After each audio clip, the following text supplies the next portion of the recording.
come in here. We need to talk. Well, Thomas was a little bit shocked because hearing his son's voice because Charlie's grave was one of those that he was visiting at the cemetery. The other one was his wife now. Moving slowly into the room, he looked around. He found that Charlie's laptop was sitting on the desk next to his bed. It was open. And there was a caricature of Charlie sitting on the screen. At the bottom of the screen were the words, "Touch any key to continue." Well, of course, Thomas was a little bit hesitant, but he went ahead and hit the key. And the screen came alive with an animated character of Charlie. This is a character that he made of himself. So Thomas recognized it immediately. Dad, we have some serious, wonderful things to talk about. So I want you to go grab some coffee and then come back and get settled in. I know it sure helped me to write all this down for you. So go ahead, go get your coffee down and come back. I'll wait for you. Before we get into the message and the story that Charlie wanted to deliver to his dad, we need to hear a little bit about Charlie and a little bit of his history.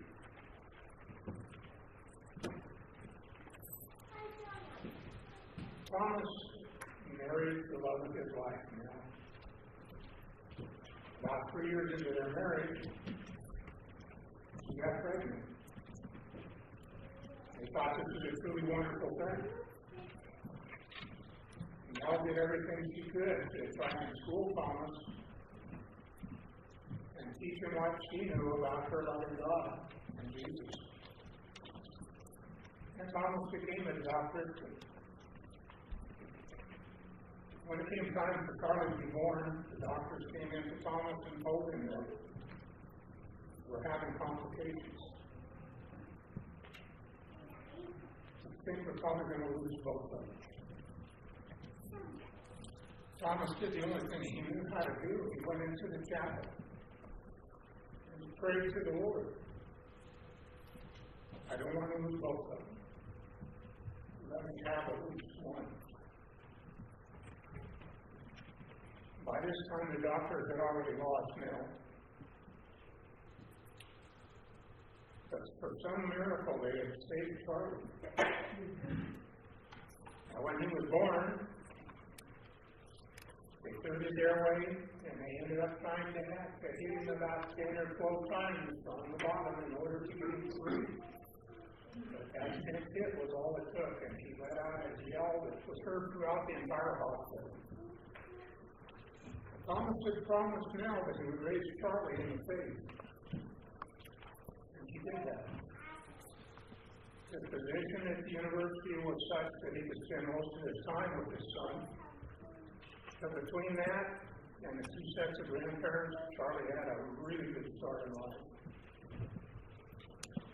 Charlie turned out to be a typical little boy. He was well liked by all of the people in the neighborhood and all of the kids. And a lot of times on weekends he would gather all of the kids, all the boys from 3 and 4 blocks around. They'd all meet in his backyard and they would play football. And Charlie did love football. He would organize the teams. They would have halftime. He would give them concessions, feed them water, cake, donuts, whatever he had. And then they would reorganize the teams and they would play a second game. Everyone in the neighborhood knew how much Charlie loved football, and they knew when his favorite team was playing, you didn't come over to his house until after the game was over. That was how much he loved football. And his favorite NFL team was the New England Patriots. And he could give you the stats of every player on that team from the time the team was founded, from the time of their inception, all the way up to 1996. And of course, Charlie was 6 years old at this time. One of the strongest fans. Thomas came home late one Saturday, and of course, Charlie had all of his friends out in the backyard playing. But there was something wrong. Charlie was standing off on the sidelines, and he was leaning on his chair, trying to support himself. His dad walked over and asked him, "Were you hurt while you were playing?" And he said, "No, Dad. I don't know what the problem is, but I know my feet hurt. And if I try to run, they hurt even more." Well, of course, Thomas knew that this was not right. So on Monday morning, he set up an appointment for his son to go to a podiatrist. The podiatrist said he couldn't help Charlie. He had never seen anything or read about anything in his field that had the symptoms that Charlie had. So he referred him on to a bone specialist. The bone specialist did the same thing and referred Charlie on to a muscle specialist, who referred him on to a nerve specialist, and it went on and on and on until he had 11 different specialists working on his case. Nobody could come up with a name for this disease that he had. It was so rare. They had less than 3,000 documented cases of this in 200 written years of medical history. One thing all the specialists agreed on was that Charlie would not live to see the age of 10. But the thing that they didn't know is they didn't know Charlie. The other thing they told him is that his body was totally good. This came true, and basically every year Charlie would lose one function of his body. At the age of 8, he was walking with the help of leg braces and canes. At 10, he was in a wheelchair. At 12, he was losing the ability to use his left arm.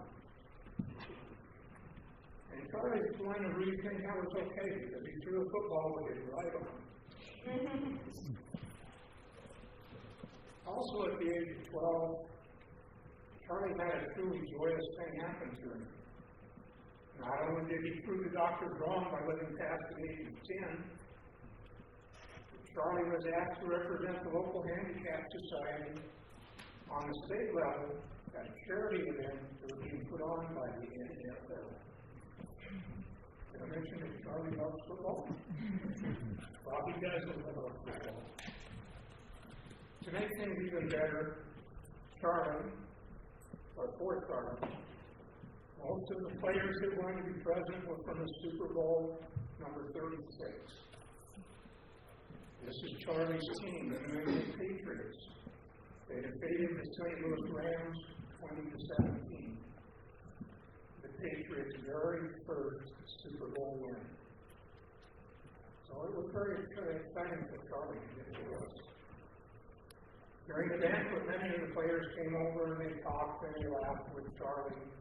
And some of them let Charlie hold their Super Bowl rings. There was Tom Brady, the quarterback and the MVP of the game. Wide receiver Troy Brown with 1,197 yards for the season. And a running back, Antoine Fisher, 1,154 yards for the season. Defensive lineman Bobby Hamilton with 7 sacks and 1 fumble recovery. In the fourth quarter, it was tied 17-17. 1 minute, 30 seconds left to play in the game. The New England Patriots got the ball. They were on their 8-yard line. Tom Brady proceeded to move the ball up to the Rams' 38-yard line. Adam Vinatieri attempted to kick his second longest field goal in his entire career. The place kicker the ball was snapped and the place kicker sets the ball down on the 48-yard line. 90 seconds left to play. Adam kicks the ball as hard as he can and he splits the goalpost 10 feet over top of the horizontal bars. Victory for the Patriots. And this instantly makes him Charlie's hero. Okay, now I'm starting to sound like Charlie was giving all these stats, but we'll get back to the charity event here. After the dinner was an auction of NFL memorabilia. And Charlie and his dad had sat down and talked about this, and his dad told him, well, our budget is pretty tight, but I think we can get by with $250. If you can give whatever you want for that, that's fine. Well, at Super Bowl 36 game ball came up. This was the ball that won for the New England Patriots. The first bid out was $50, and it quickly got up to $300. But Charlie was so excited, he stuck his hand up in the air and he yelled out to the auctioneer, $500. His dad grabbed his arm and pulled it down real quick, and he looked up at the auctioneer and shaking his head going, no, we can't afford that. Of course, Charlie was disappointed because he knew that he couldn't go any farther than that. But Charlie being Charlie, and the way he was raised, he put his two hands together and bowed his head and he said a prayer. He wasn't praying to get that football. He was praying to God and thanking Him for allowing him to be at this charity event with all of his favorite players. And he told God at that time, he said, I'm as close to heaven as I'm going to get right here, so if you want to call me up and redeem me now, I'm willing to go. Well, the bid quickly got up over $2,000. And all of a sudden, there was a voice coming out. It was right next to Charlie. And the gentleman said $30,000 for that football. And of course, there was total silence. The hammer came down on the winning bid. The man walked up to the auctioneer, got the football, walked over to Charlie, knelt down, whispered something in the ear, put the football in his lap, got up, looked at Charlie's left, just above Charlie's left shoulder, smiled, nodded, and walked away. And of course, total silence in the room erupted in thunderous applause. Now, the tears that Charlie's dad had in his eyes was from the joy of knowing that his prayers had been answered. The perfect day for his son was coming to a close. Well, Charlie went home with that football, and he never went a day without touching it and remembering what the man had said to him. And every time he thought of that message, he would put his hands together and he would give God a prayer of thanks. At the age of 14, Charlie was starting to lose his voice. He talked his dad into getting a voice synthesizer program for his computer. Charlie had learned a long time ago how to do programming.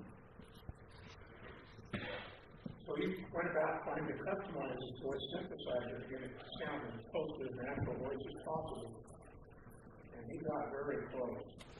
And he was fast enough with his right hand and the computer mouse that on a virtual keyboard, he could, after about 2 minutes, he would swear that he could carry on a normal conversation with her.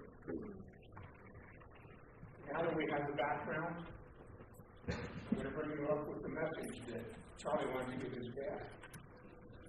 And to hear the important part of the story. Thomas went and got his coffee, came back to sit down. Found himself staring at the screen for a long time. And he almost forgot why he was there. But a gentle reminder woke him up. Hey, Dad, come in here. We need to talk.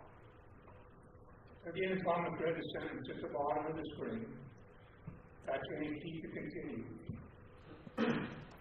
So he reached for the keyboard and he hit the enter key. Charlie's animated character came alive for a second time. Hey, Dad? Nice to have you here. In case you're wondering, I recorded this on January 10th. And yeah, I know where I'm at. That is why I pre-recorded this and set it up to run for you on March 10th. I need to tell you what has been happening to me tonight. Or at night. 2 or 3 times over the last 2 or 3 weeks. This man has been sitting next to me. And we've been talking about some of the things that you've taught me that were in the Bible. he tells me that you are very weak. This is the same man that I told you about when we were at the NFL charity event. You know, the one you said that you couldn't see, or that you did not see. Remember Adam did he have Fury? When he laid the football on my lap, he gave me a message. And I never repeated that message to you until now. He told me that I was a perfect follower of Christ. And the gift of love that I spread throughout the room that day was greater than what he was going to give me now. The light of Jesus is very strong in you, he said. I could see that when you were praying. Then he got up, nodded to the man, had his hand on my left shoulder, and walked away. On the second visit, this man asked me to quote a verse out of the Bible.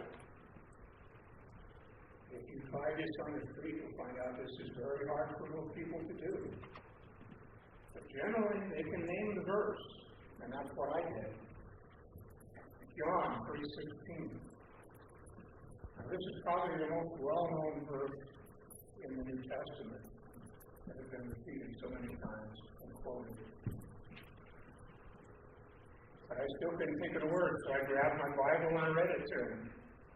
For God so loved the world that he gave his only Son, so that everyone who believes in him may not perish, but may have eternal life.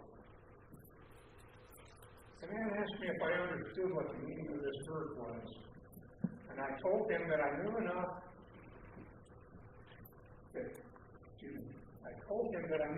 cannot take a single verse out of the context and get the full meaning of it. You have to read one or two verses on either side, and maybe even one or two paragraphs. And that verse 16 is the center of two different messages. The first message actually starts in chapter 3, verse 13. No one has ascended into heaven except for the one who ascended from heaven, the Son of Man. And just as Moses lifted up the serpent in the wilderness, so must the Son of Man be lifted up, and that whoever believes in him may have eternal life. And I told the man, this part is the hard for most people to understand. If they go back to the book of Numbers in 21:9, God sends these poisonous snakes down among the people who are complaining about the way God and Moses are taking care of them, are not taking care of them properly. Personally, I think that God gave the snake instructions to bite only the people that are winners. When the people were finished, God told Moses to make a snake of bronze and lifted it up on a pole. When someone was bitten, they looked up at the snake, received God's grace, and they lived. In the same manner, Jesus will be physically lifted up on a pole for all to see. Except this time, the incarnate God will lift Jesus higher and have him ascend to heaven. And Jesus will be exalted by God, and he will be glorified by all who seek the truth. I know that we have moved from the physical world to the spiritual world, but God's love and grace is still with us in both realms. And in the spirit world, in heaven, we will experience eternal life. It tells us this in verse 16, and that God so loved the world. In many of our scripture writings, when it is translated from the Greek word in quite a few of the writings actually was cosmos. And I sort of prefer that word. I looked that up to find a definition for it, and there are several different definitions, but the one I really like in the Greek word of meaning is all of everything. I think it's sort of wonderful to think of God's power extending out well beyond what our man can see in space with their big space telescopes into galaxies far, far away. The second part of the message also starts with verse 16 and runs through 21. For God so loved the world that he gave his only Son, so that everyone who believes in him may not perish, but may have eternal life. Indeed, God did not send the Son into the world to condemn the world, but in order that the world might be saved through him. Those who believed in him are not condemned, but those who do not believe are condemned already, because they have not believed in the name of the only Son of God. And this is the judgment, that the light has come into the world, and people love darkness rather than light, because their deeds were evil.